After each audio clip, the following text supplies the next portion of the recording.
The Media Dialogues, Vision 2020. Nearly 2 months of the nationwide lockdown to combat COVID-19 has impacted all businesses and industry sectors. News, which is an essential service, has seen a surge in consumption, but newspaper revenues have fallen dramatically. Circulation has been disrupted in many places, definitely in the prime markets of Mumbai and Delhi, and advertising has almost disappeared. Despite small steps towards normalcy, including the resumption of some train services, it will be a while before newspapers are back to normal.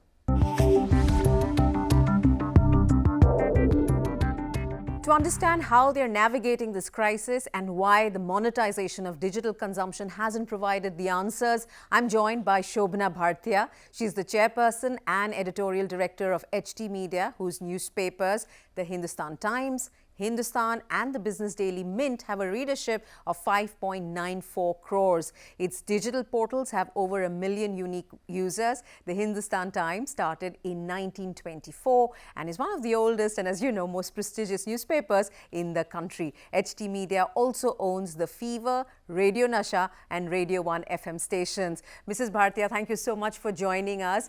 It's a pleasure.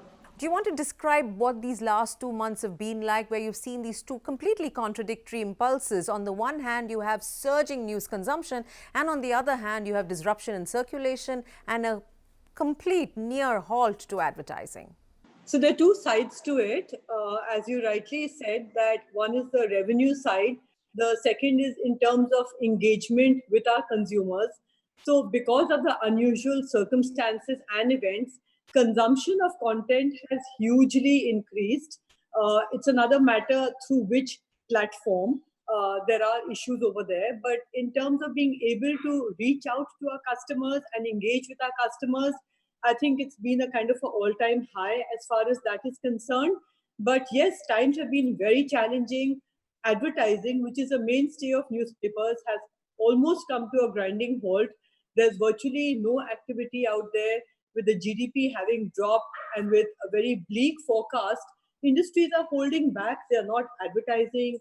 Economic activity hasn't yet even started or picked up. So newspapers are going through a very, very tough challenge because unlike in many other parts of the world, in India, we are totally dependent on advertising revenue.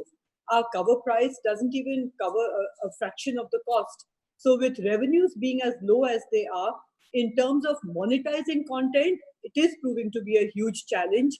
But if you were to just talk about, the experience in terms of the growth, that's been quite stupendous. How much would you say the disruption in circulation has been? What kind of a drop have you seen?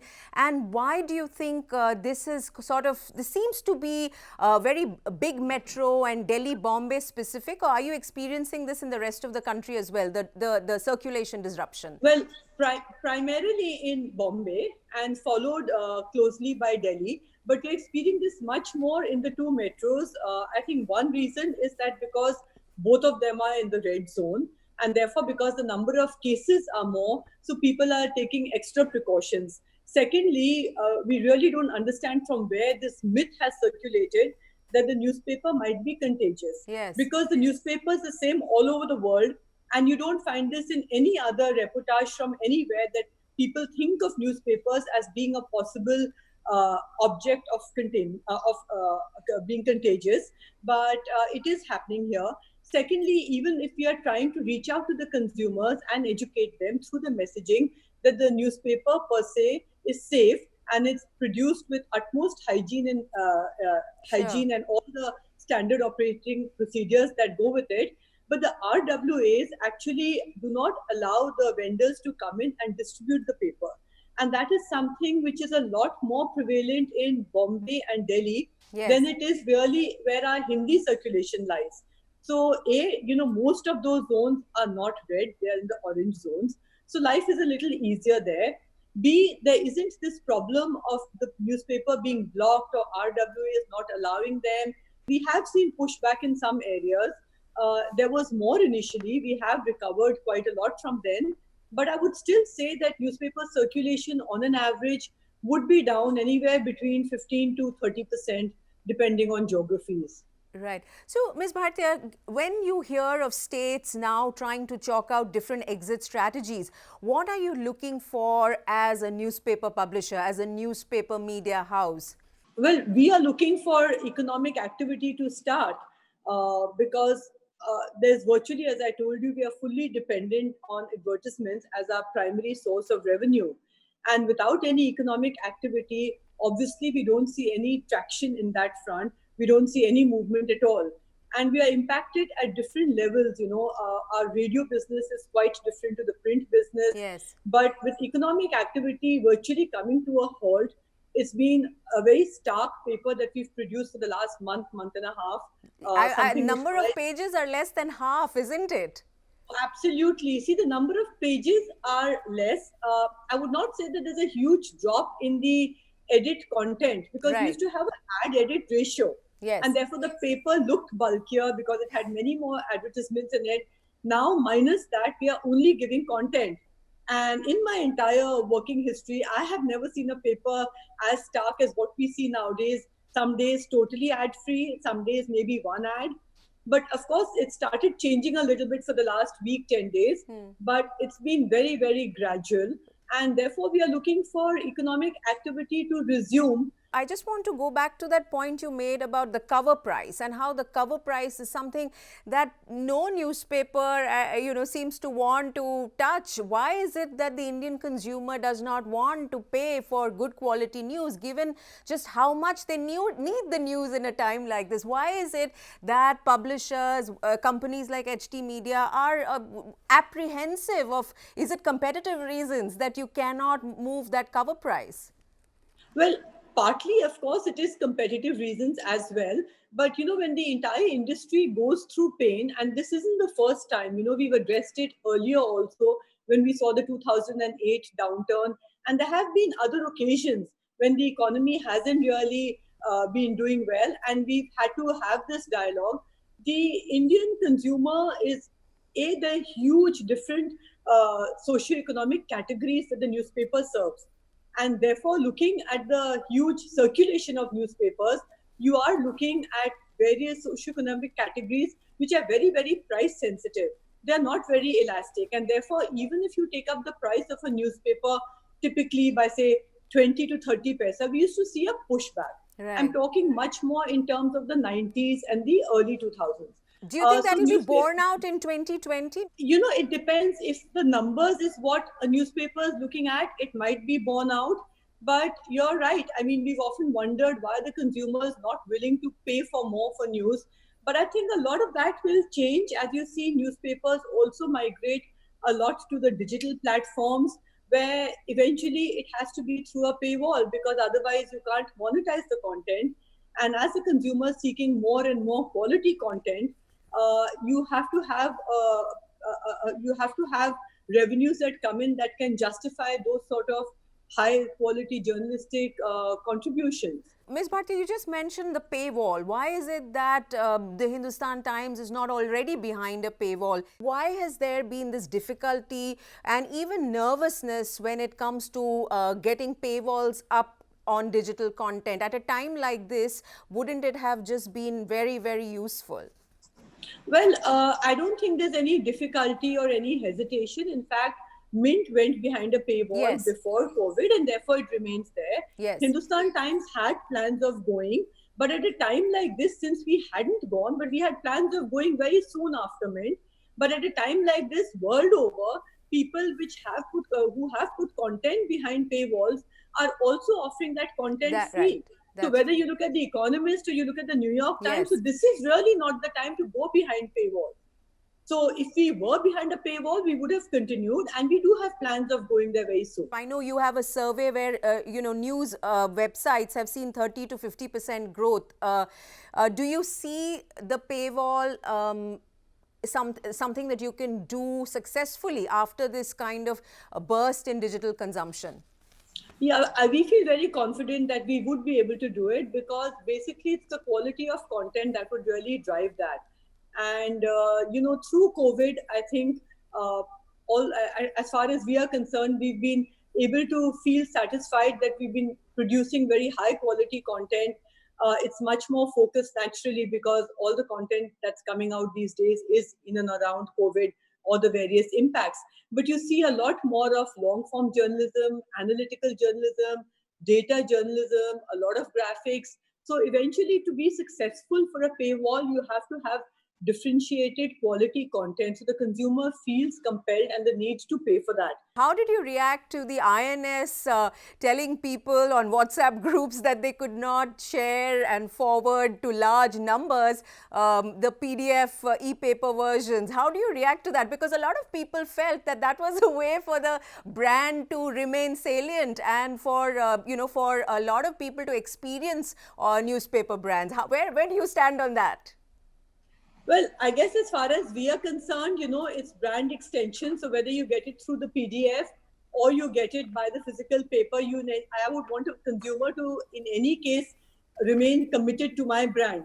But I see where INS is coming from because they represent a much, much larger mix of newspaper publishers, Sure. not all of whom might be as excited about the whole digital offering.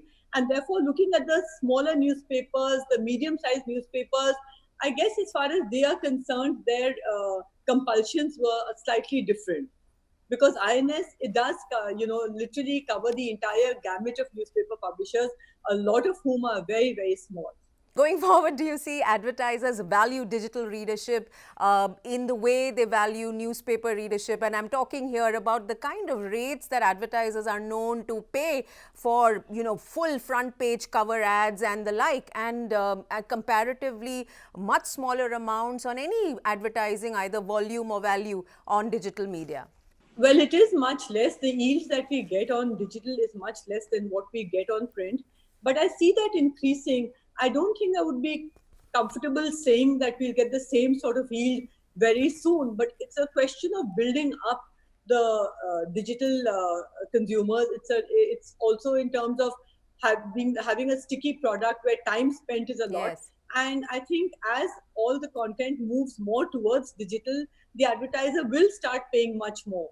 You see that happening in the West already, but because newspapers still have a long lease of life and was still the preferred medium of consumption of content, also looking at the disparity, also looking at the fact that you don't have a consistent high quality Wi-Fi everywhere, you still see growth in vernacular papers. You still see a lot of growth happening in smaller cities and towns. So with that, I think the advertiser's mindset is still skewed much more in terms of print. But as digital readership picks up, especially once paywalls come, I do see the advertiser paying much more because then the product is being consumed, it's being read.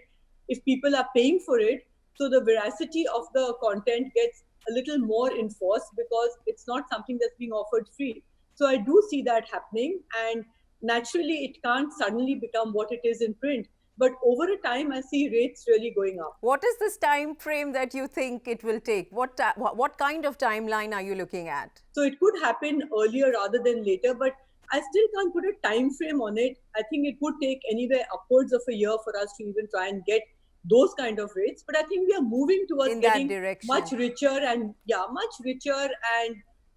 much better yields on the digital space. Sure, but Ms. Bhartia, can I play devil's advocate here and say that maybe the industry should do self-introspection to see why this digital monetization has come in late? Because if you look at the AdX pie and if you see the share of digital media, and here I mean, video content of the big tech giants in this, in this space, or even OTT platforms now, they have really zoomed ahead. Do you think that news websites and news publishers have been hesitant in looking for real digital monetization and high values? I don't think you can really compare the genres of some of the OTT platform and the content providers. We are a different genre, and therefore the kind of yields you get here can't be compared to entertainment or many of the other platforms.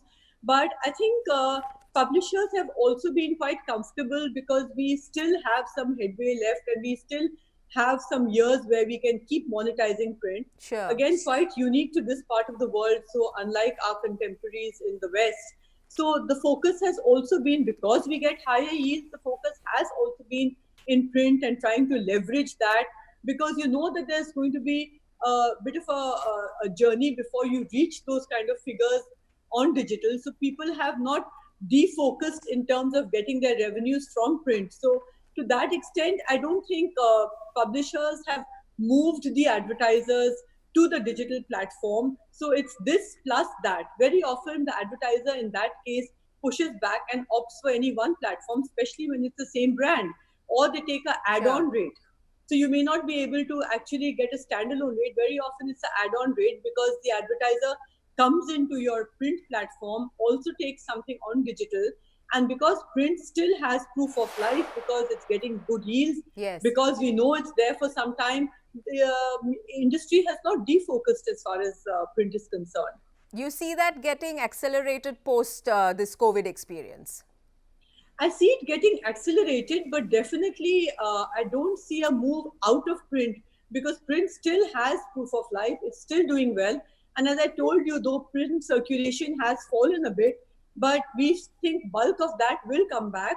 And it's still something, it's still a preferred medium in many parts of the country. Yeah, I can tell you personally that I'm really missing the newspaper here in Mumbai. I've tried my best to get one delivered at home and I just haven't managed yet, but I'm going to keep trying. The IRS Q4 figures, that seems like it'll be the currency for a while because we don't know when the next survey will be done.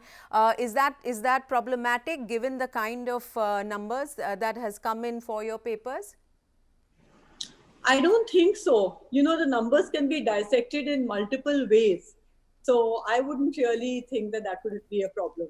And you don't have a problem with the currency and the way the survey is conducted? Well, I do think that the survey doesn't necessarily capture things as they are, and eventually the technical committee decides what goes in and what doesn't. We have quite often sort of expressed our concerns, and but I don't think there are going to be surveys for the next year because I don't see field staff going out door to door doing those kind of surveys. I think eventually it's also going to be driven on the basis of the response that advertisers get. The INS has put out a set of demands. Top up there is, for government advertising to increase, for dues to be cleared by BOC, earlier the erstwhile DAVP. Where are you on what the government can do holistically for this industry? I mean, we heard Sonia Gandhi actually say that government advertising should stop on media, and, INS and IBF and everyone went up in arms. Where are you on what the government needs to do for your industry? Having said that, all the Congress chief ministers don't seem to be abiding by that, happily for the print industry. But let me tell you where I am on that. The first and foremost thing is that the government owes the industry a lot of money and the government needs to clear that. Sure. So on my wish list would be that please give us what is owed to us, what is our due. Right. Secondly, we want the economy to kickstart again because only then can we get revenues. There's very little the government can do in terms of any direct intervention short of facilitating the starting of the and picking up of the economic trends. What the government can do is that they imposed import duty on newsprint, which was absolutely quite irrational according to us, and we had made several representations to the finance minister. We hoped that they would rethink on that, and that would help the industry tremendously. The government did say about 2 or 3 weeks ago that amongst the other things they were doing was that they had given instructions that we were to be paid our dues, but unfortunately that doesn't seem to be happening. We've hardly been given anything so far. We are hearing a lot of conversation and debate about what kind of recovery we will see in India. We saw the IMF slash growth rate, GDP growth rate down to about 1.8, 1.9%. What are you seeing? What is your sense of how India is going to get out of the lockdown mode and get started again? Bulk of the investments are actually in the red zones, which don't seem to be opening up very soon, and understandably so. So if you were to keep the red zones out, I kind of don't understand how the economy would really pick up as it should, because a large part of your markets are also in the red zone. Sure. And also, I think the IMF forecast seems quite optimistic at this stage, whether we'll actually indeed, even have that kind of growth or not. Industry is in trouble. states are asking for more resources, for more stimulus, and unless the government gives that, I don't see how it's going to be business as normal, So you said that the even when IM we come out of it. Sure. You said the IMF forecast seems optimistic. Are you actually perhaps seeing a possible shrinking, a contraction of the Indian GDP? I would think so. I would think so. Industry after industry is in stress. Well, unless there is some big hand holding or there is some support from the government going ahead, but if things remain as they are, then I really don't see us even achieving that kind of growth, because you look at various sectors, sector wise, there's a lot of strain and there's no line of sight as to how they're going to come out of it. And the fact that all our major metros, all the larger markets, all the areas where you have bulk of the investments are all the areas which are still seeing growth in the disease. They're all part of the red zone, so we have no idea when they're going to be able to open and in what form. And even if you open and if there's a second wave, then you don't know whether they're going to be shut down again. It's the density of population in Mumbai. There are different kind of challenges in Delhi, but these are the main markets. Sure. The entire news business has never been as vital as it is perhaps today, and journalists, whether they are reporters and photojournalists and videographers on the field or back-end, backroom, newsroom people, have never been more vital. And yet this is the industry that has been on the front line of the economic pressures, isn't it? We've seen layoffs in different companies. We've heard of pay cuts. At HT Media, we know that you're looking at, sort of looking at variable pay, how that can be adjusted, all of that. Give me a sense of how people, on the people front, what is your outlook, and how are you coping with all the anxieties that's palpable? Anxieties are palpable across industries, and media is just one of them. So whether it's automobiles, whether it's other sectors, it's palpable throughout, because if there is no consumption, there isn't enough demand, there isn't enough manufacturing. Industries are no longer in a position to be able to cope with the kind of structures they had. And going forward, we will all have to work with leaner structures, because we've all worked with leaner structures and we don't see that changing for the next year or two, because this isn't going anywhere. So even assuming that the economy takes time and picks up, I think the way in which we work will have to be restructured, and therefore the kind of org chart that companies would have, whether it's publishing or whether it's other sectors, will have to be made keeping in mind the kind of interface that they will have at the human level. Right. Ms. Bhartia, how have you coped personally in the last couple of months? Because it's people at the helm of all these organizations that are having to deal with the pain and also rejig and foresee and predict how the future may be and prepare for that. So give us a sense of how it has been for you personally. I would say it's been a time for one to really introspect and, to take stock of where we are. Nobody would have thought that we would be facing such a situation. It's almost very unreal. But both in terms of keeping the team motivated, people out there, they are covering events, they are out on the streets, their contribution to actually bringing information to everyone is commendable. And therefore, you've got to keep your team motivated. You've got to ensure their health. You've got to ensure the infrastructure. And you've got to keep an eye on the business and see what sort of a business are you going to have in the medium term and in the long term. And you've got to engage with all your stakeholders in arriving at that and motivating them to move forward. So it has been a bit of a trying time because everyone's lives have changed. How are you keeping yourself motivated? Or there's no option, is there? There's no option. For me, it's like take each day as it comes, because beyond the point to constantly feel that, oh my God, this isn't working out or things are not what we thought they would be, doesn't really help. So it's better to sort of take stock of where you are and see how best you can optimize your productivity in the given scenario. So you're dealing with certain set of cards that have been played. You can't do much to change that. You've got to just accept the deal and then see how best you can perform.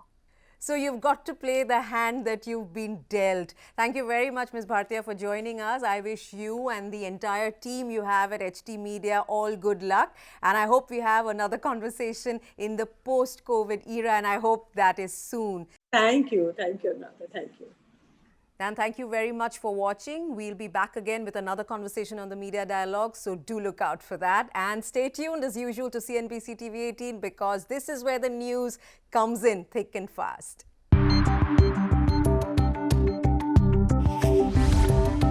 The Media Dialogues, Vision 2020.